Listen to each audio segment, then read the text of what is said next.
कई सारे लोग झूम रहे थे, और जो नहीं झूम रहे थे, अकड़ के बैठे थे, वो एक कदम आगे आ जाएं। अकड़े हुए लोगों ने सोचा कि अच्छा हुआ अपन नहीं झूमे। और अब संगीतकार ने कहा, तुम सब अकड़ के बैठे रहे, तुम्हें संगीत अच्छा नहीं लगा। उनने कहा, संगीत पर हमने ध्यान ही कहाँ दिया, अगर हम भी संगीत पर ध्यान देते तो हम भी झूमने लगते, और जो इनको सजा मिलने वाली वो हमें मिलती। संगीतकार ने कहा कि बस इन्हें तो कुछ सजा नहीं मिलेगी, लेकिन तुम सब इस सभा से निकल के बाहर जाओ, क्योंकि इस सभा में ऐसे अकड़ के बैठे रहोगे तो तुम कुछ पा सकते नहीं। अब सब बैठ जाइए। अकड़ने वाले सब चले गए, नहीं सुनने वाले सब चले गए। अब असली संगीत की शुरुआत होगी। जीवन में जब तक अकड़ रहती है तब तक स्वर संगीत नहीं आता। जब हम लचक पैदा करते हैं तब जीवन में संगीत पैदा होता है, स्वर पैदा होता है। भगवान की भक्ति में अप्सरों की तरह अकड़ नहीं चाहिए, भगवान की भक्ति में तो अप्सराओं की तरह लचक चाहिए पड़ती है। झुकना आना चाहिए, प्रीति होना चाहिए, विनम्रता होना चाहिए।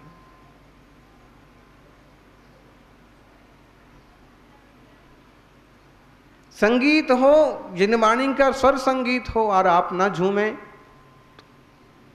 तो क्या मतलब हुआ उस सुनने का। भक्त अमर की भक्ति में आचार्य मानतुंग कहते हैं, धन्य है भगवान आप, धन्य है आपका जीवन चरित्र, जहां अच्छे अच्छे भगत, अच्छे अच्छे पुजारी पंडे, अच्छे अच्छे साधु संत कहलाने वाले लोग अपना रास्ता छोड़ करके औरतों के जंजाल में पड़ जाते हैं। अच्छे अच्छे बाबा, अच्छे अच्छे बापू स्त्रियों के जंजाल में पड़ के जेल तक पहुंच जाते हैं। पहले काल में ऐसा होता था कि अमुक तपस्वी चित हो गए तो बोले उनकी तपस्या खत्म हो गई। अब इस काल में तो तपस्या क्या खत्म हुई, पुलिस वाले तक पकड़ के ले जाते। पुराने काल में एक लिहाज था कि तपस्वियों के लिए कोई ऐसा सार्वजनिक दंड नहीं दिया जाता था, और आजकल के बनावटी तपस्वियों को सरकार भी दंडित करती है, जरूरी भी है। नहीं तो धर्मात्माओं के बीच में डाकुओं की लाइन लग जाएगी, और लगी हुई है। धर्मात्माओं का रूप धारण करके जितना लोग ठगते हैं, जितना आतंक मचाते हैं,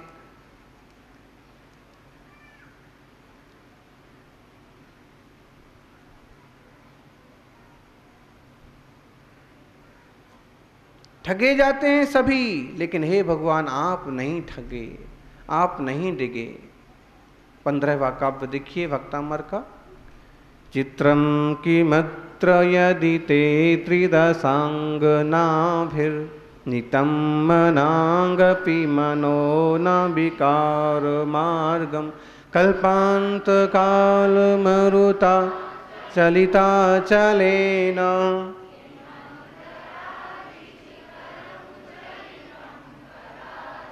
किं मंदराद्रिशिखिरं चलितं कदाचित्। चित्रम आश्चर्य, किमत्र यदि ते त्रिदशांग नाभि। इसमें आश्चर्य की क्या बात है कि आपका मन त्रिदशांगनाओं के द्वारा भी थोड़ा भी विकार के मार्ग पर नहीं ले जाया गया। त्रिदशांगना मतलब होता है देवियां, अप्सराएं, तिलोत्तमा, रंभा, आता है ना, देवताओं की अप्सराएं। अप्सराओं के द्वारा भी आपका चित्त चलायमान नहीं हुआ, विकार के मार्ग पर थोड़ा भी नहीं गया, तो इसमें कोई आश्चर्य की बात नहीं है। कल्पांत काल मरुता चलिता अचलेन किं मंदराद्र शिखरम चलितम कदाचित। कल्पांत काल की भयंकर हवाएं जब चलती हैं तो अचल रहने वाले भी पहाड़ भी टूट जाते हैं, पत्थर भी लुढ़क जाते हैं, लेकिन क्या सुमेरु पर्वत की चोटी का छोटा सा हिस्सा भी हिलता है? नहीं हिलता। देखो तूफान आते हैं तो पेड़ उखड़ जाते हैं, पहाड़ तक लुढ़क जाते हैं, पत्थर है वो लुढ़क करके गांव में पहुंच जाते हैं। होता है कि नहीं? रेगिस्तान के रेत के ढेर इधर से उधर हो जाते हैं। हवा, कल्पांत काल की भयंकर हवाओं से जिनसे पहाड़ भी टूट जाएं, बताइए क्या वैसी भयंकर हवा चलने से सुमेरु पर्वत का छोटा सा हिस्सा भी डोलता है? चोटी का कुछ बिगड़ता है? कुछ नहीं बिगड़ता। बस आप सुमेरु पर्वत के समान हैं। आदिनाथ भगवान जब तपस्या के मार्ग पर चले गए तो और ऋषियों की तरह उनको भी देवियों ने डिगाने की कोशिश की, लेकिन वे तो ध्यान में बैठे रहे, किसी भी स्त्री किसी भी देवी के जंजाल में नहीं पड़े। मद की छकी अमर ललनाएं, प्रभु के मन में तनिक विकार, कर न सकी आश्चर्य कौन सा रह जाती हैं मन को मां।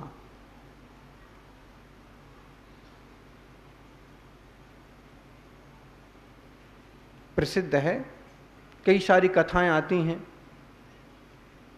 शिव जी को पार्वती ने प्रसन्न कर लिया, विष्णु जी को लक्ष्मी जी ने प्रसन्न कर लिया, ब्रह्मा जी को रंभा ने लुभा लिया, हैं? काम को रति ने लुभा लिया, तो दुनिया के कई सारे ऋषियों को भी किसी न किसी ने बस में कर लिया। लेकिन तीर्थंकर परमात्मा प्रभु आदिश्वर जब सर्व संग का त्याग करके निकले तो फिर भी किसी के भी बस में नहीं हुए, आत्मा के बस में, आत्म ध्यान में डूब गए। और जब आत्म रुचि होती है तो किसी के भी बस में नहीं होते। जब मोह होता है तो किसी के बस में हुआ जाता है, और जब मोह नहीं होता है तो कोई भी विचलित नहीं कर सकता। क्या लेना देना है मेरे? आपके मन में विकार है तो आप मंदिर में बैठ कर के भी विकार की चीजें देखते रहेंगे। कौन आया, कौन गया, कौन सुंदर, कौन असुंदर, कौन आधे कपड़े पहने, कौन पूरे कपड़े पहने हैं, कौन इधर से उधर से फटे हुए कपड़े पहने। आजकल का फैशन आया ना, पैंट फटा हो, हैं, वो शर्ट फटी हो, ट्राउज़र क्या क्या हो गया। और फैशन में तो सब कुछ बह गया। एक मज़ेदार चुटकुला हमने सुना था, प्लाजो, प्लाजो समझ में आया ना, महिलाओं के पहनने का पजामा, शायद यही अर्थ होता होगा।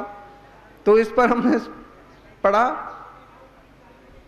पत्नी कहती है मध्यम वर्गीय अपने पति से, मुझे भी चाहिए। पति कहता है अभी तो नई बनारसी साड़ी दिलाई थी, अभी पिछले ही दिन तेरे को सलवार सूट दिलाया था, एक अपन रोज रोज से कहाँ से लाएंगे? नहीं, सहेली के पास है, मेरे को भी नया जो आया है फैशन प्लाजो, मुझे भी चाहिए। पति ने विचार किया कैसे इसको निपटाएं अभी, हैं? वैसे तो वो चीज़ 200 रुपये की नहीं है, लेकिन बाजार में जाओ तो 2000 लगते हैं, फैशन के नाम पर हजारों लुट जाते हैं, कैसे क्या करें? तभी ध्यान में आया कि अभी हाल पिताजी का पजामा सिला करके लाए थे और उनने वापरा नहीं है। तो उसने क्या किया, चुपचाप अमुक अमुक रंग डाल करके और उसको रंग करके बढ़िया टिप टॉप करके पैकेट में बंद करके पत्नी को, और पत्नी प्लाजो पा करके वाह खुश, ग्लैड। पत्नी ने जब प्लाजो पाया, वो पजामा पाया, तो उसकी प्रशंसा कर करके सहेलियों से, सखियों से, पड़ोसियों से, आहा मेरे पास भी है। और उसकी प्रशंसा कर करके नहीं थक रही है, और वहाँ पिताजी को जरूरत पड़ी पजामे की तो अपना पजामा ढूंढ ढूंढ के नहीं थक रही है। क्या है? कहाँ क्या असर पड़ता है उस पर ध्यान नहीं देते हैं। फैशन में मत जाइए, सहज रहना भी सबसे बड़ा फैशन है, सबसे बड़ी कला है, व्यवस्थित रहना, सहज रहना। एक स्टैंडर्ड होता है अपने अपने जीने का। आप केवल नकल टीपते रहेंगे, उससे कुछ भी भला नहीं होता है। नकल करना है तो नेताओं अभिनेताओं की मत करो, नकल करना है तो भगवान जिनेश्वर की करो, किसी चरित्रात्मा की करो।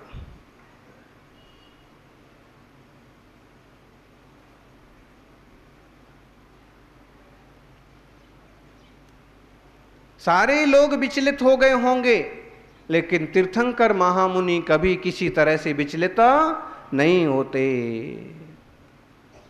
परम ब्रह्मचर्य के स्वामी। आज भी जिन श्रमण दिगंबर परंपरा का पालन करने वाले तपस्वी 5 महाव्रतों में ब्रह्मचर्य का भी परिपूर्ण रूप से पालन करते हैं। अहिंसा, सत्य, आचौर्य, ब्रह्मचर्य, अपरिग्रह।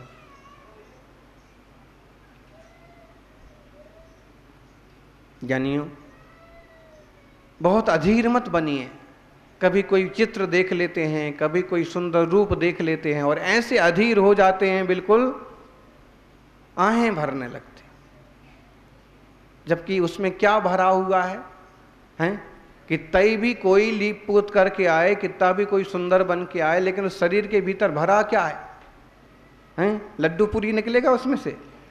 क्या निकलेगा? सेव नमकीन हैं? उसका आकार भले नमकीन जैसा होगा, गांठिया जैसा होगा, लेकिन खाने के काम नहीं आता है। शरीर तो शरीर है।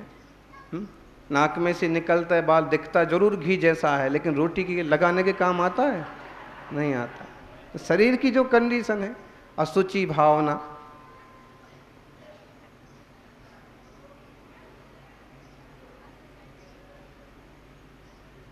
इसलिए भगवान जिनेश्वर की ध्यान में है कि देह देह है और आत्मा आत्मा में, ज्ञायक चैतन्य आत्मा। इसलिए परम स्वरूप की लीनता से वे अपने में डूबे हैं और कोई बाहर से विचलित नहीं कर सकता। सचमुच में ज्ञान के अमर दीप हैं, विज्ञान के परिपूर्ण सूरज हैं।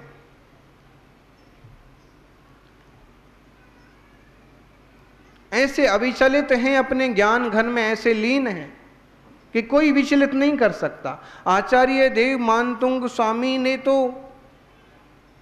कहा ही है कि सुमेरु पर्वत जैसे कभी नहीं डोल सकता, वैसे भगवान का मन भी कभी नहीं डोलता। भगवान तो छोड़ो, उनके मार्ग पर चलने वाले कठोर मुनियों का चित्त भी कभी डोलता नहीं।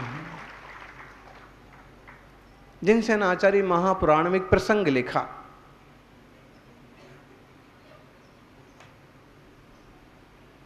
प्रभु ऋषभदेव ने जब संपूर्ण राज्य का त्याग किया, ऋषभदेव बहुत प्राचीन पुरुष हैं, वेदों में श्रीमद् भागवत में भी उनका उल्लेख आता है, उनकी महिमा आती।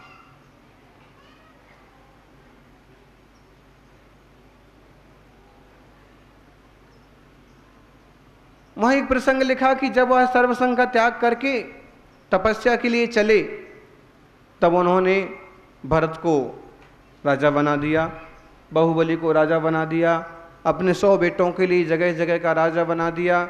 जो योग्य पात्र थे, जिनको जो कुछ देना था, सबको सब कुछ दे दिया और जंगल में जाके, प्रयाग में जाकर के ध्यान में लीन हो गए, मुनि बन के तपस्या करने लगे। उनके 2 साले भी थे। सालों की परंपरा भी बहुत पुरानी है। जब से शादियां चालू हुई, तभी से साले और सालियां भी चालू हो गई। ऋषभदेव की पत्नी नंदा सुनंदा, तो उनके साले भी नमी भी नमी। जब प्रभु चले गए तपस्या करने के लिए, तो मालूम पड़ा, नमी भी नमी को मालूम पड़ा कि सबको तो सब कुछ दिया है और हमें कुछ नहीं दिया। हमें भी तो इतना प्यार करते थे, हमें भी तो इतना लाड़ करते थे, हम भी तो उनके साले हैं, है ना? शाला कितना प्यारा शब्द है कि सब कुछ सुन करके भी आपको कुछ भी जवाब नहीं देता, सहयोग करता है, मौके पर काम आता है, लेकिन लोगों ने साले शब्द को गाली में यूज करना चालू कर दिया।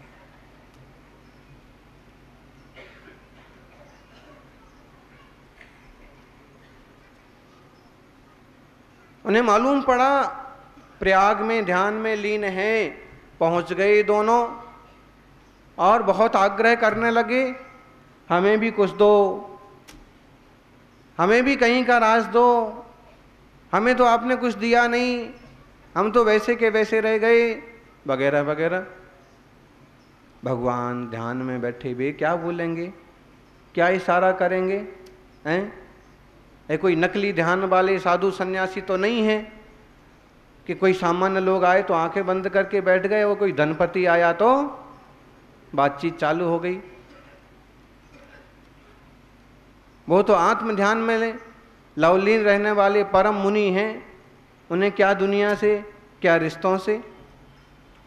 और जब काफी देर हो गई और उनकी आंख भी ना खुली तो धर्मेंद्र का आसन कंपायमान हुआ।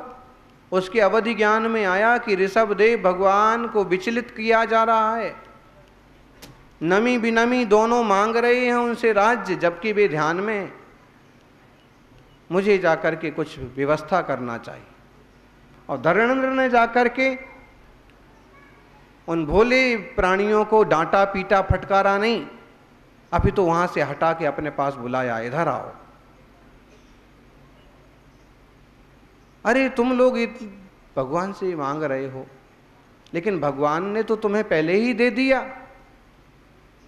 अवधि ज्ञान से सब कुछ जान करके धर्मेंद्र ने कहा, भगवान ने तो तुम्हारे हिस्से का पहले ही अलग रख दिया।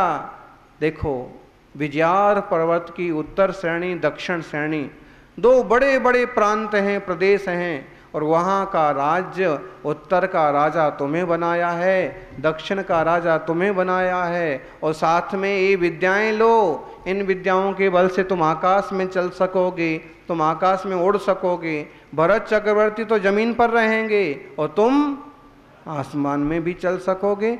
और ऐसे मना करके उनको विद्याएं दे करके और उनको विजयार्ध पर्वत पर